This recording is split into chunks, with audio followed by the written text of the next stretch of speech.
So பேசிக்கலாக நான் வந்து stock broker, financial planner, finance சைடில் இருக்கிறேன். நான் ஒரு 25 வருஷமாக எனக்கு மார்க்கெட் தொடர்பு உண்டு.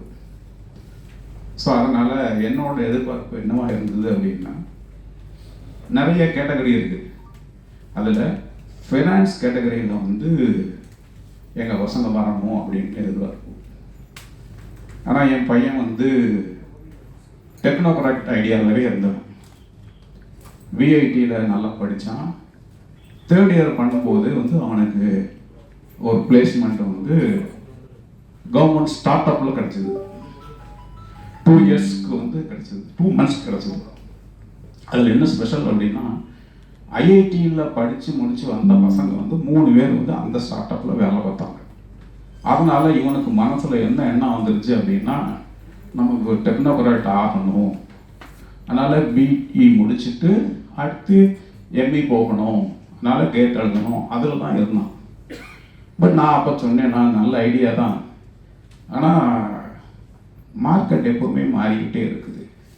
அப்போ நீ எவர் சின்ஸ் நீ யோசிச்சு பார்த்தேன்னா, ஒருத்தட்ட வேலைக்கே இருக்கணுமா அல்லது என்டர்பிரனர் ஆகணுமா அப்படின்னு அவங்க அதிலே வாங்க வழக்கம் போல். ஆனால் என் ஒய்ஃப் வந்து ஒவ்வொரு டைம் அவங்க வந்து ஊருக்கு வரும்போது சொல்லிக்கிட்டே இருப்பாங்க. இதில் என்னென்னா, இந்த பால்சு அகாடமியோட மதன் சொல்லிட்டு இவங்களோட ஒரு ஃபினான்ஷியல் அசோசியேட்டு மோர் தென் 15 years இவங்களோட தொடர்பில் இருக்கார்.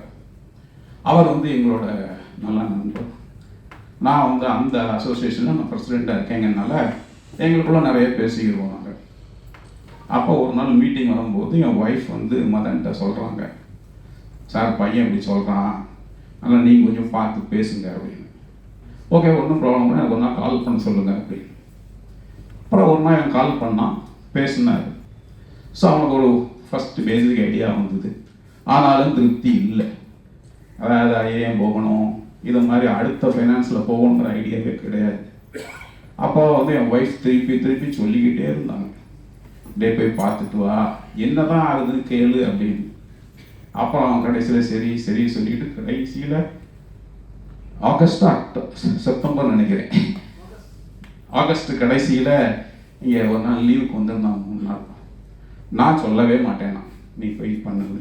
ஏன்னா சுதந்திரம் கொடுக்குறதுங்கிறத விட அவங்க எவ்வளோ கரெக்டாக அதை பயன்படுத்துறதுக்கு தயாராகிட்டாங்க அப்படின்னா நமக்கு கிளியர் ஆகிடும் அப்படிங்கிறத நான் வெயிட் பண்ணேன். அப்போ அவனும் தள்ளி போட்டுகிட்டே இருந்து ஒரு நான் சொன்னேன், சரி வேணும் வேண்டாம் 2வது விஷயம், இப்படி ஒரு பாதை இருக்குங்கிறத நீ ஏன் ஒதுக்கி வச்சுக்கிட்டே இருக்க, போய் பார்க்கலாமா அப்படின்னு. அவனுக்கு ஒரு மாதிரி யோசித்தான். சரிப்பா வாங்கப்பா. அன்னைக்கு சாயங்காலம் 4 மணி இருந்தேன், பையனோட வந்தோம். ஸ்ரீனி தான் இருந்த அன்னைக்கு, பால்சு சார் இல்லை. பேசணும் 10 நிமிஷம் பேசணுன்னே அவன் வந்து ஓகேன்னு சொல்லிட்டு ஆன்லைனில் அவன் வந்து ஸ்டடி பண்ண ஆரம்பித்தான். அதுக்கப்புறம் 3 மாதம் இவங்க சொல்லாமல் இந்த நிறைய டெஸ்டெல்லாம் நிறைய எழுதிட்டே தான் இருந்தான். அப்போ தான் நான் மெல்ல இன்புட்ஸ் கொடுக்க ஆரம்பித்தேன். நான் என்னென்னா, எல்லாருக்குமே தெரியும் கூகுளோட தலைவர் வந்து சுந்தர் பிச்சை. அவர் வந்து ஐஐடியில் கரக்பூரில் வந்து அவர் கம்ப்யூட்டர்லாம் படிக்கல, மெட்டலர்ஜி தான் படித்தார். மெட்டலர்ஜி படித்தார். அடுத்து யூஎஸில் போய் மெட்டீரியல் சயின்ஸ் தான் படித்தார் 2வது. 3வது தான் அவர் என்ன படித்தார் அப்படின்னா மேனேஜ்மெண்ட் படித்தார். ஸோ இன்றைக்கி உலகத்தில் வந்து பெரிய கம்பெனியாக இருக்கக்கூடிய ஒரு தலைவரே பேசிக் வந்து ஒரு வேறு படிப்பு தான் படிச்சுட்டு மேனேஜ்மெண்ட் படித்ததுக்கப்புறம் தான் அவர் வேறு செக்மெண்ட்டுக்கே போக முடிஞ்சுது. அது வந்து என் பையனுக்கு வந்து ஒரு நல்ல ஒரு ட்ரிகர் ஆச்சு. அப்போ நான் 2வது உதாரணம் சொன்னேன். மதுரையிலேயே ஒரு பெரிய நிறுவனம் இருக்குது. ஆல்மோஸ்ட் இங்கே ஒரு 100 பேர் இருந்தீங்கன்னா ஒரு 50 பேருக்கு வந்து கண்டிப்பாக போயிருப்போம் நம்மளோட பர்சனல் நீடுக்காக. Aravind eye hospital.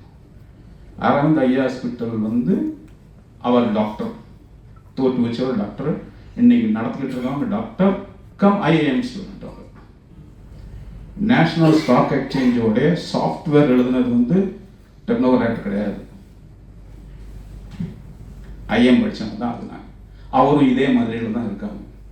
இதை சொன்னதுக்கு அப்புறம் தான் வந்து என் பையனுக்கு வந்து இந்த மேனேஜ்மெண்ட் ஸ்டடீஸ் வந்து எவ்வளோ முக்கியம்னு தெரிய ஆரம்பிச்சது.